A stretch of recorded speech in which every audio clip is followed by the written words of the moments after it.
AM 1160, WCCSradio.com. Our county commissioners join us this morning for a little conversation pre-Christmas, brought to you by Marcus & Mack, voted best personal injury law firm in the Best of Indiana County contest. Marcus & Mack, a law firm representing injured people. From my left to right, Mike Keith, Robin Gorman, Shireen Hess, who's behind the monitor. I see you over there, though, Shireen. Good morning. Good to have you all with us here this morning. We're getting toward the end of the year, and I know that there are things that you like to get done at the end of the year and things that are necessary to work on. But it's also a time to look back at the previous 12 months and to sort of assess what's happened. So let's start there. As you look at 2023, what are some of the things that that really stand out to you as having been either achievements or needs met or needs that have come up that need to be met? What stands out to you about 2023? Mike, we'll start with you. Well, I think kind of my thing is the construction projects of other facilities. I mean, each facility at some point, sometime, had something done to it this year, but the big project was the forensic center. Yeah. It came along quite well, just tidying up a few things to close that project out.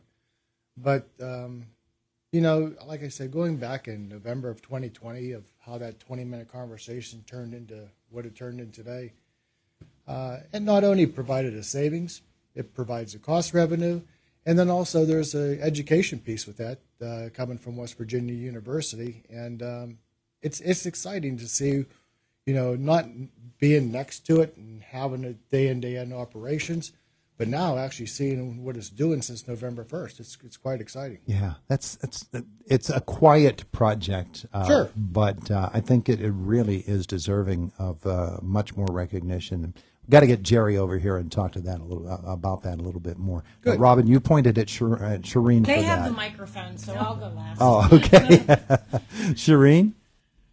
Well, it was quite a year. I think about the ICAP, the Community Action Program's new food warehouse, food distribution warehouse, which was just huge. And food insecurity is still an issue, and it's unfortunately rising. You know, we struggle in our rural counties to deliver these services and programs, but we do it.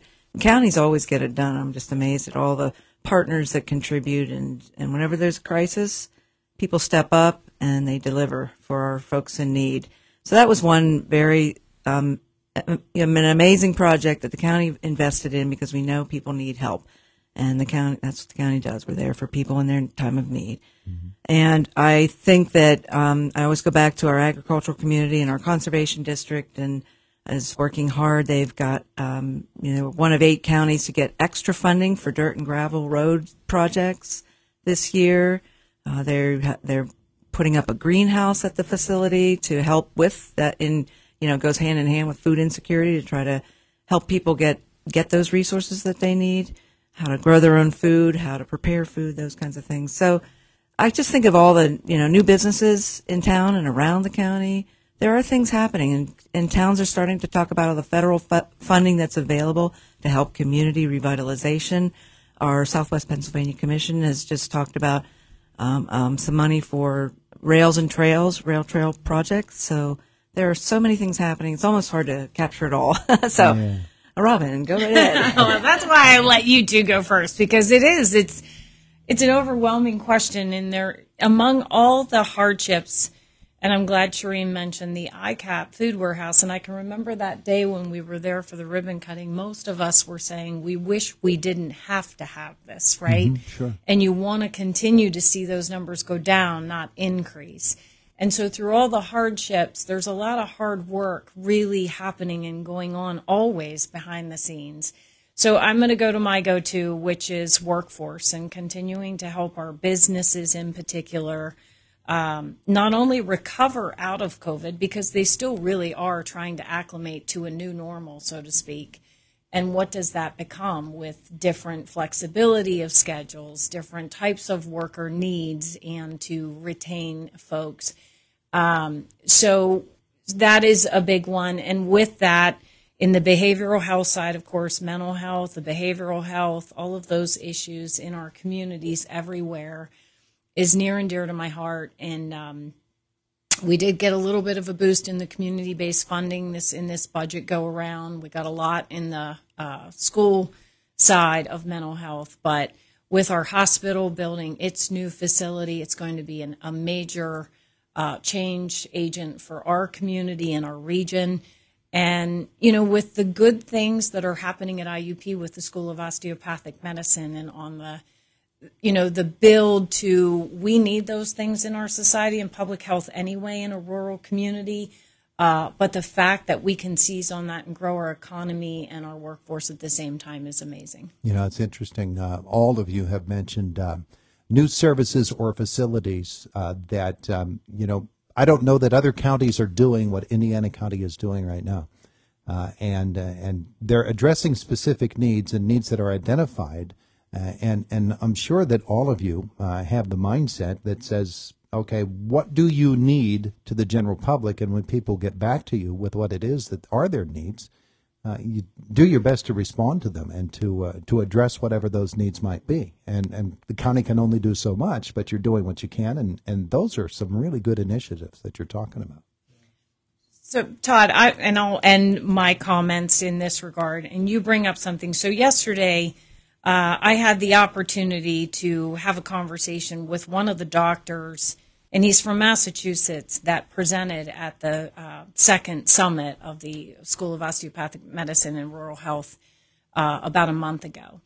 And when I got through talking with the three of the folks from Massachusetts, because they were really talking about how can counties help, what's the role, they were overwhelmed with, wow, like, how do you get all that done? Like, I was giving them examples of things we've done in Indiana County.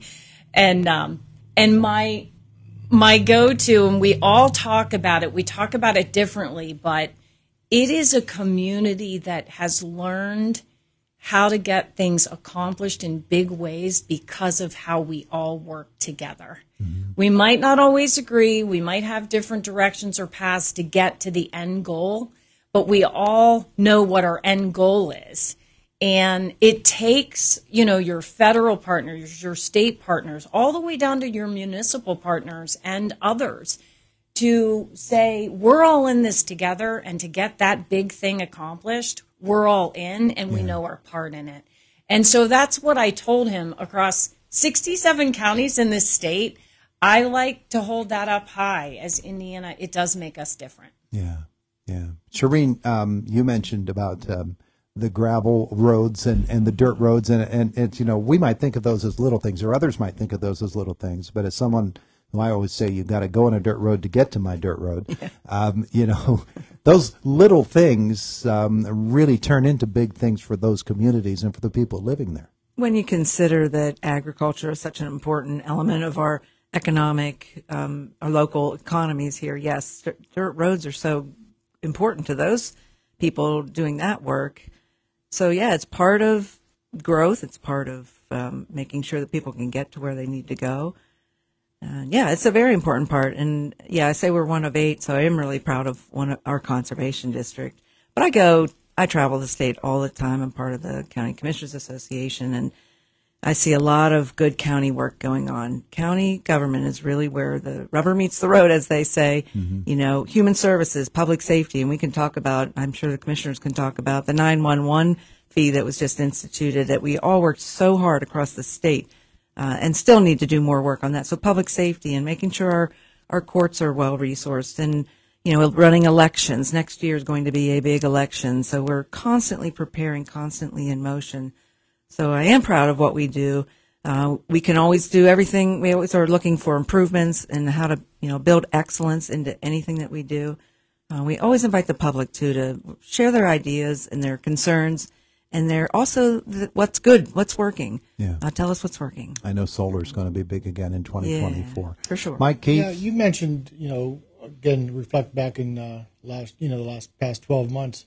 And one of the things is the businesses were brought into the county. I was just going to mention we got that too. biodigester. It's down there, and it's starting up. On top of that, a lot of people, again, you don't see it because it's off in the blues, whatever. But 2 businesses moved into the airport, and they're actually working on aircraft and one of them is actually the old main hangar, and that's coming along quite well. And the other thing is Platinum Visual up in Dixonville. Yeah, that's a big one. That is a big one. And actually talking to Gary and talking to Mark, they have big plans for that. I mean, they dominate the West Coast and the Midwest. Their plans are to dominate the East, and I can see them doing it. I mean, they're the right team. And again, we're going to stick behind all those businesses and help in any way we can. And then last but not least, the broadband construction that's going to take place that we awarded. Materials are just coming in for there, but there's still materials out there that's needed to complete that. Yeah, that's a heck of a big list. And there are still really big challenges coming in 2024. Most certainly. And 911 being one of the big ones. But my goodness, there's a lot to do, but a lot has been done. So there you go. That's our visit for today. That's our visit for 2023. Our county commissioners, thanks so much for being so willing to come over and visit with us each month. We appreciate it. Thank you. Appreciate it. Merry Christmas. It is the voice of Indiana County. It's WCCS 101.1 FM, AM 1160, and WCCSradio.com.